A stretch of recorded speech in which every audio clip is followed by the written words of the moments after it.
ഞാൻ തോറ്റുപോയാലോ അപ്പ? നിന്റെ കണ്ണുകളിൽ നിന്റെ നിയോഗം ഞാൻ കണ്ടിട്ടുണ്ട്. നിന്റെ യുദ്ധങ്ങളിൽ അങ്ങനെ ബിഗ് ബോസിന്റെ ഇന്നലത്തെ ലാലേട്ടന്റെ എപ്പിസോഡിനകത്ത് അനീഷിനെ എന്തുകൊണ്ടാണ് സ്ഥിരമായിട്ട് ജയിലിലേക്ക് പറഞ്ഞു വിടുന്നതെന്നുള്ള ചോദ്യം എല്ലാവരുടെ ലാലേട്ടൻ ചോദിച്ചിരിക്കുവാണ്. ആർക്കും വ്യക്തമായിട്ടുള്ളൊരു ആൻസർ ഇല്ല. എല്ലാവരും പറയണതെന്ന് വെച്ച് കഴിഞ്ഞാൽ അക്ബറിന്റെ കയ്യിൽ കടിച്ചു, പിന്നെ ഒരു മീറ്റിംഗ് വിളിക്കുന്ന സമയത്ത് ആ മീറ്റിംഗ് കൊളവാക്കാൻ ശ്രമിച്ചു, ഇങ്ങനെയൊക്കെയുള്ള ന്യായങ്ങളാണ് പറയുന്നത്. ഇതിന്റെ പേരിലാണ് ഈ ഒരു മനുഷ്യനെ നോമിനേറ്റ് ചെയ്തിട്ട് ഇങ്ങനെ കണ്ടിന്യൂസ്ലി ജയിലിലോട്ട് വിട്ടുകൊണ്ടിരിക്കുന്നത്. പോരാത്തതിന് ഇന്നലെ ബിഗ് ബോസിന്റെ വക അതിലും വലിയൊരു സമ്മാനം കൊടുത്തിരിക്കുവാണ്. ജയിലിന്റെ ഐശ്വര്യം അനീഷ് എന്നുള്ള രീതിയിൽ എഴുതി വെച്ചിരിക്കുവാണ്. ആ ഒരു മനുഷ്യൻ എന്തുമാത്രം പേഴ്സണലി ഈ ഒരു കാര്യം ഹേർട്ട് ചെയ്യും. അനീഷിനെ സംബന്ധിച്ച് ഇത്തരത്തിലൊക്കെയുള്ള കാര്യങ്ങൾ നല്ല രീതിയിൽ സീരിയസ് ആയിട്ട് എടുക്കുന്ന ഒരു വ്യക്തിയാണ്. അപ്പോൾ ആ ഒരു മനുഷ്യനെ ശരിക്കും പറഞ്ഞാൽ അപമാനിക്കുന്നതിന് തുല്യമല്ലേ ഇത്? എത്രത്തോളം ഒരു മനുഷ്യനെ തരം താഴ്ത്താൻ പറ്റുമോ അങ്ങേയറ്റം ഇവർ ചെയ്തിട്ടുണ്ട്. എന്തായാലും ഇന്നലത്തെ ലാലേട്ടൻ്റെ എപ്പിസോഡിനകത്ത് ഈ ജയിലിൻ്റെ വിഷയം സംസാരിക്കുന്നുണ്ട്. അത് നമുക്കൊന്ന് കേട്ടു നോക്കാം. ഞാനിങ്ങനെ ആലോചിച്ചുകൊണ്ടിരിക്കുന്നത്, ഞാൻ ബിഗ് ബോസിനോട് ചോദിച്ചതും അത് തന്നെയാണ്. ഞാനാണോ ഈ വീട്ടിലെ ഏറ്റവും കൂടുതൽ പ്രശ്നങ്ങൾ ഉണ്ടാക്കുന്നത് എന്ന് ഞാൻ ചോദിച്ചു. അതേപോലെ ടാസ്കില് ഞാൻ നന്നായിട്ട് പെർഫോം ചെയ്യുന്നില്ല. അവരോട് ചോദിക്കുക, പിന്നെ എന്തിനാ നിങ്ങൾ വിടുന്നോ ടാസ്കില് ഞാൻ. ഇത് ശരിക്കും പറഞ്ഞാൽ ലാലേട്ടൻ ഉണ്ടല്ലോ, ഇതൊന്നും വലിയ രീതിയിൽ മൈൻഡ് ചെയ്യാതെയാണ് സംസാരിക്കുന്നത്. പക്ഷെ വേറെ വല്ലവരും ഒക്കെ ആയിരുന്നെങ്കിൽ ഇവിടെ എന്തെല്ലാം രീതിയിൽ ലാലേട്ടൻ സംസാരിക്കുമായിരുന്നു. ഇന്നലത്തെ മെനഞ്ഞാത്ത എപ്പിസോഡൊക്കെ എടുത്തു വെച്ച് നോക്കുമ്പം ഇത്രയും ദിവസങ്ങളിൽ കണ്ട ഒരു മോഹൻലാൽ എന്ന് പറയുന്ന ഒരു വ്യക്തിയല്ല. എന്ത് പറ്റിയെന്ന് എനിക്കറിയത്തില്ല. പുള്ളിക്കാരൻ ഒന്നിനകത്തോട്ടും വലിയ ഇൻട്രസ്റ്റ് ഇല്ലാതെയാണ് സംസാരിക്കുന്നത്. മേ ബി എനിക്ക് തോന്നുന്നു ഈ ഒരു ഷോ പുള്ളിയും മടുത്തു തുടങ്ങിയെന്ന്. നന്നായിട്ട് പെർഫോം ചെയ്യുന്നില്ലേ? ബെസൽ ടീമിലാണെങ്കിലും ഏത് ഡിപ്പാർട്ട്മെന്റ് ആണെങ്കിലും അവിടെ ഞാൻ 100% ഇട്ടിട്ടാണ് ഞാൻ കാര്യങ്ങൾ ചെയ്യുന്നത്. ഞാനിവിടെ മോഷ്ടിക്കുകയോ കക്കുകയോ ഒന്നും ചെയ്തിട്ടില്ല. ഞാൻ സമയത്തിന് ഈ ആര്യൻ എന്ന് പറയുന്നവനൊക്കെ ഇടയ്ക്ക് കയറി സംസാരിക്കുന്ന കണ്ടില്ലേ? ഇതുപോലെ ഈ ഒരു ഷോയെയും മോഹൻലാലിനെയും ഡിസ്റെസ്പെക്ട് ചെയ്തൊരു വ്യക്തിയില്ല ഈ ആര്യൻ എന്ന് പറയുന്നത്. ഇവനെയൊക്കെ വെളുപ്പിക്കാൻ വേണ്ടിയിട്ടുള്ള ഒരു പരിപാടിയാണ് ഇവർ ഈ കാട്ടിക്കൂട്ടുന്നത് മുഴുവനും. അനീഷ് എന്ന് പറയുന്ന ഒരു വ്യക്തിയെ ഒരു കാരണവുമില്ലാതെ എന്തിനാണ് നിങ്ങൾ ജയിലിലേക്ക് പറഞ്ഞു വിട്ടതെന്ന് ലാലേട്ടന് വേണമെങ്കിൽ ചോദിക്കാം, ഓരോ ആൾക്കാരുടെ അടുത്തും ചോദിക്കാം. പക്ഷെ പുള്ളി അത് ചെയ്തിട്ടില്ല. പുള്ളി എല്ലാം മിണ്ടാതെ നിന്ന് കേട്ടോണ്ടിരിക്കുകയാണ്. ഓരോരുത്തർ ഇന്നീറ്റ് പറയുന്ന കാര്യങ്ങൾ കേട്ടിട്ട് എനിക്ക് തന്നെ ചിരി വരുന്നത്. ഈ സാബുമാനൊക്കെ ഇന്നീറ്റ് എന്ന് പറയുന്ന കാര്യം കേൾക്കണം. ഒരു മീറ്റിംഗ് വിളിച്ച സമയത്ത് അത് കുളമാക്കി, അതത്ര ശരിയായിട്ട് എനിക്ക് തോന്നിയില്ല. ഈ സാബുമാൻ എന്നൊക്കെ പറയുന്നവനൊക്കെ എന്തിനാണെന്ന് തോന്നുന്നു അതിനകത്ത് നിൽക്കുന്നത്. അവനൊക്കെ എന്ത് കണ്ടന്റാണ് കൊടുക്കുന്നത്? അവൻ നല്ലൊരു മനുഷ്യനാണെന്നും പറഞ്ഞിട്ട് ആൾക്കാർ അവനെ വോട്ട് ചെയ്ത് അങ്ങ് നിലനിർത്തുവാണ്. ജനങ്ങളൊക്കെ സത്യം പറഞ്ഞു കഴിഞ്ഞാൽ പൊട്ടന്മാരാണോ എന്നാണ് ഞാൻ ആലോചിക്കുന്നത്. ഇവനെയൊക്കെ വോട്ട് ചെയ്ത് അതിനകത്ത് നിർത്താനായിട്ട്. കിടന്നുറങ്ങുന്നു, സമയത്തിന് എണീക്കുന്നു, അതിനിടയ്ക്ക് ആരെങ്കിലും ഫുഡ് മോഷ്ടിച്ച് തിന്നാലോ അല്ലെങ്കിൽ കുക്ക് ചെയ്ത് തിന്നാലോ ഞാൻ ഒരു കാര്യങ്ങളും ചെയ്യുന്നില്ല. പിന്നെ ഞാൻ ഇവര് പറയുന്നു ഞാൻ പ്രശ്നങ്ങൾ ഉണ്ടാക്കുന്നു എന്ന്. ഞാൻ ആണ് ഏറ്റവും കൂടുതൽ പ്രശ്നങ്ങൾ ഉണ്ടാക്കുന്നതെന്ന് ഞാൻ വിശ്വസിക്കുന്നില്ല. ശരി, ഓക്കെ. ആദില പിന്നെ അനീഷിന് വേണ്ടി വോട്ട് ചെയ്ത ആളാണ്. എന്തുകൊണ്ട് അനീഷ് 5ാമത്തെ തവണ ഇങ്ങനെ പറഞ്ഞയക്കുന്നു? തെറ്റിദ്ധരിപ്പിക്കൽ ഭയങ്കരമാണ് അനീഷ് ഏട്ടന്റെ. പുള്ളിക്ക് അറിയാത്ത കാര്യങ്ങളാണെങ്കിലും അല്ലെങ്കിൽ തെറ്റിദ്ധരിപ്പിക്കൽ ഭയങ്കരമാണ്. ഇതാണോ ജയിലിലോട്ട് നോമിനേറ്റ് ചെയ്യാൻ കണ്ട ഏറ്റവും വലിയ റീസൺ? നിങ്ങളൊന്ന് ആലോചിക്കുക. കഴിഞ്ഞ സീസണുകളിലൊക്കെ എടുത്ത് നോക്കിക്കോ, ഓരോ ആൾക്കാരെ നോമിനേറ്റ് ചെയ്യുമ്പം അതിന് വ്യക്തമായിട്ടുള്ള കാരണങ്ങളുണ്ട്. പ്രത്യേകിച്ച് അവരുടെ ടാസ്കിൻ്റെ പെർഫോമൻസ്, പിന്നെ അവരെത്രത്തോളം ആക്റ്റീവായിരുന്നു, അങ്ങനെയൊക്കെ ഓരോ കാര്യങ്ങൾ നോക്കിയിട്ടാണ് ഓരോ ആൾക്കാരെയും ജയിലിലോട്ട് നോമിനേറ്റ് ചെയ്യുന്നത്. ഇവിടെ തെറ്റിദ്ധരിപ്പിച്ചു എന്നതിൻ്റെയൊക്കെ പേരിലാണ് അനീഷിനെ ആദില നോമിനേറ്റ് ചെയ്തിരിക്കുന്നത്. കുറച്ച് കേട്ടിട്ടാണെങ്കിലും അത് വേറൊരു സ്റ്റോറി തന്നെ ആക്കി പറയും. ഇപ്പൊ നമ്മളെ ആണെങ്കിലും പുറത്തോട്ടാണെങ്കിൽ തെറ്റിദ്ധരിപ്പിക്കുന്ന രീതിക്ക് സംസാരിക്കും. ഞങ്ങളല്ലേലും ഫ്രണ്ട്സാണ്. പിന്നെ അനീഷിനെ മണ്ടനെന്നും പൊട്ടനെന്നും ക്ലോസറ്റിൽ കിടക്കുന്ന പുഴു എന്നൊക്കെ വിളിക്കുന്ന സമയത്ത് അനീഷിനെ വേണമെങ്കിൽ അതൊക്കെ പോയിന്റ് ഔട്ട് ചെയ്തിട്ട് വന്നിരുന്ന് നോമിനേറ്റ് ചെയ്യായിരുന്നു. ഞാനൊന്നും പറയുന്നില്ല. ഈ കണ്ടുകൊണ്ടിരിക്കുന്ന ജനങ്ങളാരും പൊട്ടന്മാരൊന്നും അല്ലടേ. ഒന്നും ഒരു മനുഷ്യനോട് ഇങ്ങനെയുള്ളൊരു പരിപാടികൾ കാണിക്കരുത്. അതായത് അനീഷിനെ വെറും ഒരു കോമാളിയാക്കി ചിത്രീകരിക്കാൻ വേണ്ടിയിട്ടുള്ളൊരു പരിപാടിയായിട്ടാണ് ഇപ്പോൾ എനിക്ക് തോന്നുന്നത്.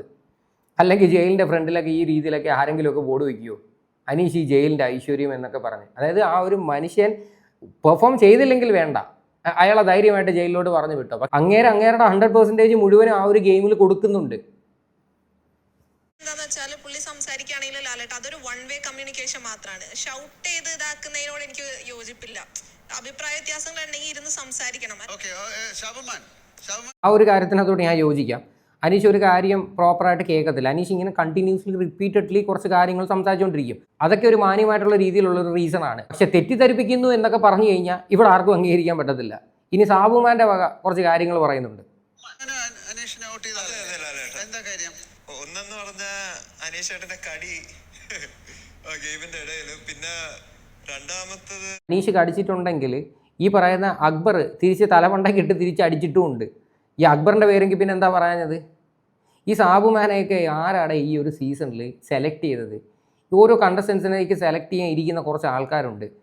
അവരൊക്കെ എന്ത് കണ്ടിട്ടാണോ എന്തോ ഇവനെയൊക്കെ പിടിച്ച് ഈ ഒരു ഷോയ്ക്കകത്തോട്ട് കയറ്റിയെന്ന് മനസ്സിലാവുന്നില്ല. റിയൽ ലൈഫിൽ ഈ സാബുമാൻ നല്ലൊരു വ്യക്തിയായിരിക്കാം, പക്ഷേ ആ ഒരു ഷോയ്ക്ക് വേണ്ടത് അതല്ല. അനീഷേട്ടൻ നമ്മൾ മീറ്റിംഗ് ചെയ്തപ്പോൾ തന്നെ വന്ന് കുളവാക്കിയത് ഒരു ട്രബിൾ മേക്കറാണ് ലാലേട്ടൻ അനീഷേട്ടൻ. അനുമോൾക്കെതിരെ സംസാരിക്കാൻ കാര്യം എന്താ? സാബുമാൻ ഒരു ഇഷ്യൂ നടന്നായിരുന്നു. അപ്പോൾ ആ ഇഷ്യൂവിന് ശേഷം അനുമോൾ പറഞ്ഞു ഞാൻ ഇനി കിച്ചണിൽ കയറൂല, മനസ്സിലായില്ല. അനുമോളിന് ഒരു റെസ്പോൺസിബിലിറ്റി കൊടുത്തായിരുന്നു, പക്ഷേ ആ റെസ്പോൺസിബിലിറ്റിയിൽ നിന്ന് അനുമോൾ പിന്മാറി എന്ന് പറഞ്ഞാൽ ആ ദിവസം തന്നെ ഉണ്ടോ? അനുമോളെ പറ്റി പറയാൻ പോലും പ്രോപ്പറായിട്ടുള്ള റീസൺ ഇല്ല. വേണമെങ്കിൽ ആ ഒരു ടാസ്കിനിടയിൽ അക്ബറിൻ്റെ അടുത്ത് പറഞ്ഞ കാര്യം ചൂണ്ടിക്കാണിക്കാം, അതൊരു റീസണാണ്. അതാ പറഞ്ഞാൽ ഇവനൊന്നും ഈ ഒരു ഷോയെ പറ്റി യാതൊരുവിധ വിവരവും ബോധവും ഇല്ല. പിന്നെ ആരാന്നോ എന്തോ അതിനകത്തോട്ടൊക്കെ പിടിച്ച് കയറ്റിയത്, അല്ലാതെ ഇതിൽ കൂടുതൽ എനിക്കൊന്നും പറയാനില്ല. എന്തായാലും അനീഷ് ജയിലിൻ്റെ മുന്നിൽ വന്ന് നിന്നിട്ട് കുറച്ച് കാര്യങ്ങളൊക്കെ സംസാരിക്കുന്നുണ്ട്, അതും കൂടെ ഞാൻ നിങ്ങളെ കേൾപ്പിക്കാം. ഞാനാണോ ബിഗ് ബോസ് എപ്പോഴും ജയിലിൽ വരേണ്ട ആള്? ഞാനാണോ ബിഗ് ബോസ് എപ്പോഴും ജയിലിൽ വരേണ്ട ആൾ എന്നാണ് അനീഷ് ചോദിച്ചത്. സത്യമല്ലേ?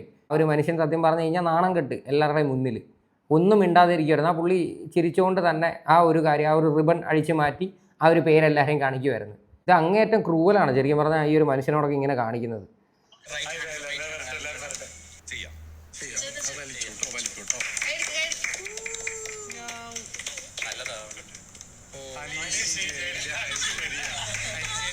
ഷാനവാസിൻ്റെയൊക്കെ കയ്യടി കണ്ടില്ലേ? ഇതുപോലൊരു ഫേക്ക് ക്യാരക്ടർ ആ ഒരു വീട്ടിനകത്തില്ല. ഈ ഷാനവാസ് എന്ന് പറയുന്നത് താമസിക്കാതെ വെളിയിൽ വരും. ഇങ്ങനെ പോയി കഴിഞ്ഞാൽ കുറച്ച് PR വർക്കിൻ്റെയൊക്കെ ബലത്തിൽ ഇങ്ങനെ പിടിച്ച് തട്ടിയും മുട്ടിയും പോവുകയാണ്. അതിൻ്റെയൊക്കെ പേര് മാത്രമാണ്, അല്ലാതെ ഷാനവാസ് ഒരു മികച്ച ഗെയിമറായിട്ടൊന്നും അല്ല.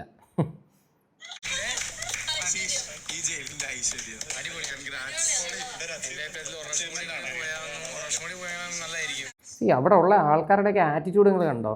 കൂട്ടത്തിലിരുന്ന് ഊക്കി വിടുവാണ് അനീഷിനെ. അതാ ഞാൻ പറഞ്ഞു, ഒരു മനുഷ്യനെ അങ്ങ് നാണം കെടുത്തി അങ്ങ് ഇല്ലാണ്ടാക്കുവാണ്. അതാ ഇപ്പോൾ ഈ ഒരു ഷോയിൽ കാണിച്ചുകൊണ്ടിരിക്കുന്നത്. എന്തായാലും ഇങ്ങനെ ചെയ്യും തോറും ആ ഒരു മനുഷ്യന് പുറത്തുള്ള സപ്പോർട്ട് കൂടിക്കൊണ്ടേയിരിക്കും. എന്തായാലും അതിനകത്ത് യാതൊരുവിധ മാറ്റവും ഇല്ല.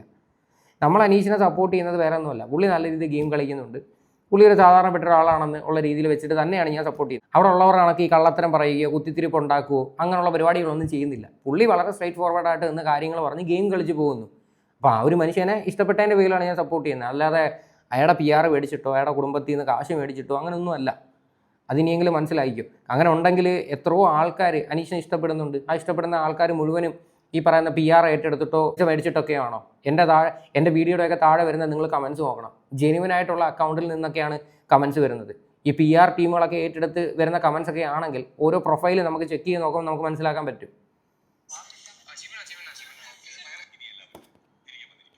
അത് ഡിസേർവിങ് ആണ് അനീഷേട്ട എന്നും പറഞ്ഞിട്ടാണ് നമ്മുടെ ആര്യൻ പോകുന്നത്. ആര്യന് പേരുകളൊക്കെ കൊടുക്കാൻ നിന്ന് കഴിഞ്ഞാൽ ഉണ്ടല്ലോ ചിലപ്പോൾ താങ്ങത്തില്ല. അമ്മാതിരി പേരൊക്കെ നമ്മൾ ഇടേണ്ടി വരും. കഴിഞ്ഞ ദിവസങ്ങളിൽ സംഭവിച്ച കുറച്ച് സംഭവങ്ങൾ അറിയാമല്ലേ, ഞാൻ ഇനി അത് എടുത്തു പറയുന്നില്ല. എന്തായാലും ഇത്രയൊക്കെയാണ് ഇന്നലത്തെ എപ്പിസോഡിനകത്ത് നടന്നത്. അനീഷിനോടെ കാണിക്കുന്നത് അങ്ങേയറ്റം തോന്നിവാസം തന്നെയാണ്. ഇങ്ങനെ കാര്യം അങ്ങേരെ ഒരു സാധാരണപ്പെട്ട ഒരു മനുഷ്യനാണെന്നും പറഞ്ഞിട്ട് എല്ലാവരുടെയും മുന്നിൽ അങ്ങേരെ ഒരു കോമാളിയാക്കേണ്ട ആവശ്യമില്ല. എന്തായാലും ഈ ഒരു വിഷയമായിട്ട് ബന്ധപ്പെട്ട് നിങ്ങളുടെ എല്ലാവരുടെയും അഭിപ്രായങ്ങൾ എന്താണെന്ന് വെച്ചാൽ നിങ്ങൾ തീർച്ചയായിട്ടും കമൻറ്റ് ചെയ്യുക.